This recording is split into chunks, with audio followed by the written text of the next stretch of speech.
Speaker KPK assembly Asad Qaiser का कहना है कि पंजाब हुकूमत की जानिब से भेजी गई डॉक्टरों की टीम के बगैर इजाज़त काम करने पर अफसोस है। अगर टीम पहले से राब्ता करती तो मुश्तरका तौर पर काम करते, जिसके बेहतर नताइज सामने आ जाते। असद कैसर ने जिला सवाबी में डिप्टी कमिश्नर की जेर निगरानी यूनियन काउंसिल्स की सतह पर डेंगू से बचाव मुहिम का भी आगाज कर दिया, जबकि स्पीकर खैबर पख्तूनख्वा असेंबली असद कैसर ने सवाबी में गैस की फराहमी के मंसूबे का ऐलान भी किया है। 48 करोड़ की लागत से इस मंसूबे का इफ्तिताह अगले हफ्ते मुतवक्के है। नाकिस कारकर्दगी पर स्पीकर ने पाकिस्तान तंबाकू बोर्ड को खैबर पख्तूनख्वा में खत्म करने की भी धमकी दी है। कहते हैं बोर्ड के खिलाफ असेंबली में करारदाद लाई जाएगी। स्पीकर खैबर पख्तूनख्वा असेंबली असद कैसर ने सवाबी के इलाके मरकज में जलसे से खिताब करते हुए कहा कि सवाबी में गैस की अदम दस्तयाबी के बाइस अवाम को शदीद मुश्किलात का सामना है, जिसको खत्म करने के लिए अदालती फैसले पर NA 13 में गैस की फराहमी के मंसूबे का आगाज किया जाएगा।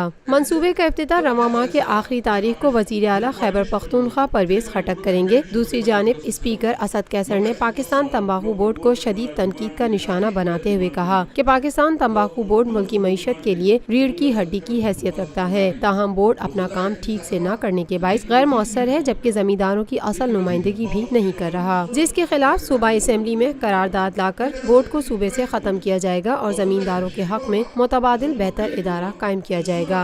Speaker KPK assembly Asad Qaiser ने जलसे से खिताब के बाद सहाफियों से गुफ्तगू करते हुए कहा, आज आप देख रही है कि ये हमने NA 13 के तमाम काउंसलर को बुलाया हुआ था और पूरी डिपार्टमेंट आई हुई थी। यहाँ हमने ब्रीफिंग की, क्योंकि इसमें सबसे ज़्यादा ज़रूरत इस बात की है कि इसमें अवेयरनेस फैलाई जाए।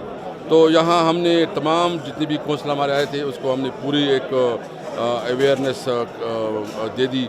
DHO ने उसको ब्रीफिंग दी, मैंने दे दी, और अभी हम इस ज़िले में पूरी सफाई का मुहिम शुरू कर रहे हैं। तो D साहब इसको वो लीड करेंगे और तमाम इसके साथ जो है ना काउंसलर और लोकल गवर्नमेंट और स्कूल्स में हम एक उसके ऊपर मुसलसल एक कैंपेन चलाएंगे।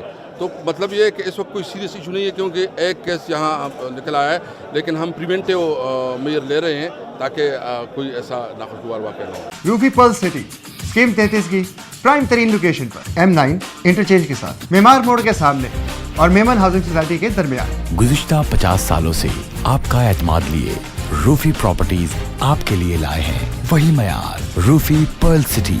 पर्ल सिटी 120, 150, 200 और 240 गज के तैयार बेंगलोस पर मुश्तमिल एक मुकम्मल secured gated community living project. Roofi Pearl City जदीद तरीन सहूलतों से आरास्ता, पुरसकून और पुरफिजा रिहाइश, जिसमें थीम पार्क, फिटनेस सेंटर, मस्जिद, solar power backup, RO plant के जरिए 24 घंटे मीठा पानी। Scheme 33 Karachi university, NED university, PCSIR और गुलशन कनीस फातिमा के करीब तक। रूफी ब्रदर्स की गोल्डन जुबली पर ओवरसीज और साबका तमाम माइनॉरिटीज के लिए 10% का खसूसी डिस्काउंट। बुकिंग और दीगर तफसीलात के लिए ईस्टलैंड marketing UAN 11117834। Lotus Lake Towers, a groundbreaking endeavor by Lotus Properties.